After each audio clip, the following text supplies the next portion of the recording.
Você acredita em maldição hereditária? Você crê que uma maldição pode atravessar gerações em uma família? Vamos analisar isto logo após a vinheta. Que a paz do eterno Deus possa estar dentro do teu coração. Para quem não me conhece, o meu nome é Carlos Einar e este é um canal de reflexão, opinião e análises bíblicas. Sejam todos bem-vindos ao meu canal, é muito bom ter todos vocês aqui. Um inscrito aqui do canal, o irmão Marcelo, lá de Santo André, São Paulo, um ósculo santo dentro do teu coração, irmão Marcelo. Ele fez a seguinte pergunta: se a crença da maldição hereditária ela é bíblica? Porque ele conhece pessoas que são de igrejas que acreditam nisto. Para quem nem imagina o que é essa crença, o que é maldição hereditária, existem centenas de grupos evangélicos, de igrejas que acreditam nessa crença da maldição hereditária. Inclusive existem denominações que o foco dela é quebra de maldições, campanhas para quebrar maldições que vêm dos antepassados. Eles acreditam que pecados dos pais são herdados pelos filhos e que se estende por muitas gerações dentro de uma família. Por exemplo, se o avô é um alcoólatra, é um espírito, é uma maldição, o filho também será um alcoólatra e o neto também será alcoólatra. Dizem que essa maldição, por exemplo, do alcoolismo, é uma maldição hereditária. Isso é incoerente, porque existem pais que são alcoólatras e os filhos nunca beberam. Existem filhos que são viciados em vários entorpecentes e os pais nunca usaram nada. Uma coisa não tem nada a ver com a outra. Aí muitas dessas igrejas fazem campanhas para a quebra de maldição, invocam o demônio, entrevistam pessoas supostamente endemoniadas. Eles fazem as pessoas escreverem os seus pecados em um papel e fazem uma grande fogueira dentro da igreja e as pessoas vão lá e colocam aquele papelzinho com seus pecados, com as suas maldições na fogueira, crendo que naquele momento a maldição será quebrada de uma vez por todas. E geralmente pessoas que acreditam nisso, principalmente os neopentecostais, eles fazem de Deus como se fosse um capacho deles, um capanga, que eles ordenam, determinam e Deus é obrigado a atendê-los. Por exemplo, eles dizem: eu ordeno, eu determino, eu tomo posse em nome de Jesus. Para mim, isso é uma atitude prepotente para com Deus e pura arrogância humana. A oração do Pai Nosso, ela nos ensina: seja feita a tua vontade, assim na terra como no céu. O próprio Senhor Jesus, quando ele orou no madeiro, ele disse: Pai, se queres, afasta de mim esse cálice. O Senhor Jesus, o Filho, colocou em primeiro lugar a vontade do seu Pai. Se queres, se tu quiseres, passa de mim esse cálice. Não dizendo: eu ordeno que o Senhor passe de mim esse cálice. Então as coisas não são bem assim. Eu quebro, eu ordeno, eu determino. Mas da onde eles tiraram essa crença de uma maldição hereditária que se atravessa em uma mesma família por gerações?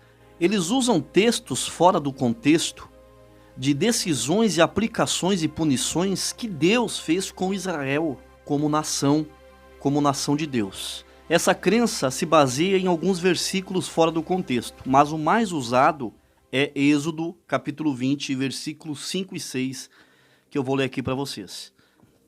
Não te encurvarás a elas, nem as servirás, porque eu, o Senhor, teu Deus, sou zeloso, que visito a iniquidade dos pais nos filhos até a 3ª e 4ª geração daqueles que me odeiam, e faço misericórdia a milhares dos que me amam e aos que guardam os meus mandamentos. Será que Deus estava falando nesses versículos de maldição hereditária? As pessoas devem entender que as escrituras, elas usam muito linguagens figuradas. Se você olhar nesse texto, nesses versículos, Deus usa uma linguagem figurada para mostrar a intensidade e a longitude da sua desaprovação e da sua indignação sobre o pecado. Deus, nesses versículos, não está mostrando uma perpetuidade de maldição de geração em geração em uma família. No Antigo Testamento, no conceito da lei mosaica, existem muitas sentenças dadas por Deus à nação de Israel. Veja bem, sentenças dadas a Israel como nação no governo teocrático de Deus, né? Israel, antes de pedirem um rei, eles eram governados diretamente por Deus, era um governo teocrático. Eles pediram a Deus, né? Solicitaram que eles queriam um rei homem, como todas as outras nações tinham um rei, eles queriam um rei sentado em um trono entre eles, né? Está em 1 Samuel capítulo 8. Então existiam maldições proferidas a Israel na antiga aliança, mas eram maldições a cada um pelos seus pecados e não hereditariamente.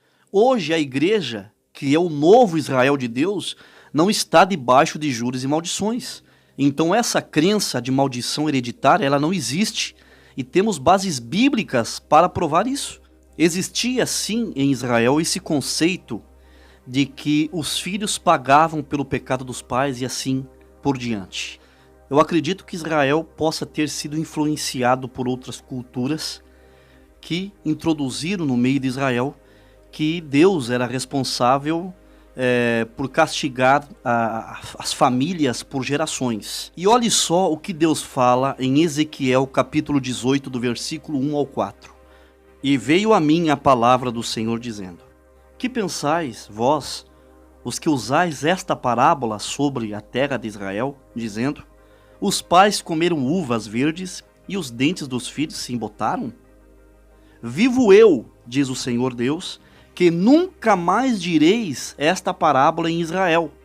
Eis que todas as almas são minhas, como o é a alma do pai, assim também a alma do filho é minha.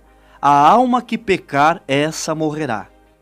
Então vocês viram bem que Israel tinha esse costume de acreditar, né, nessa parábola da maldição hereditária. E usavam, né, essa parábola dizendo: os pais comeram uvas verdes e os dentes dos filhos se embotaram, né, querendo dizer que os pais pecavam e os filhos eram castigados pelos pecados dos pais. Se você ler todo o capítulo de 18 de Ezequiel, você vai ver que o povo estava acusando Deus de injusto, porque criam nesse provérbio, nessa parábola. Deus disse: todos pertencem a Deus, tanto o pai quanto ao filho, mas é o pecado de cada um individualmente que gera a morte, gera a sua própria condenação.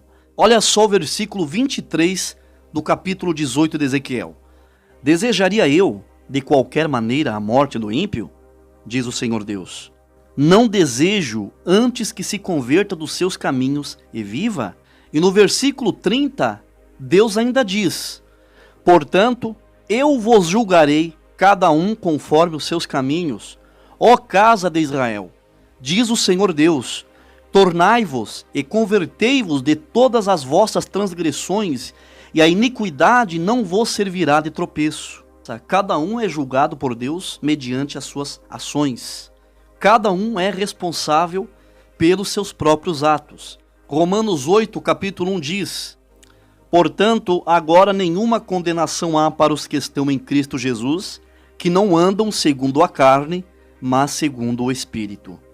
É claro e lúcido que se você está em Cristo Jesus, nenhuma condenação há contra você, nenhuma maldição. A questão de o diabo destruir a vida de um avô, depois destruir a vida do filho, destruir a vida do neto, isso não tem nada a ver com maldição hereditária.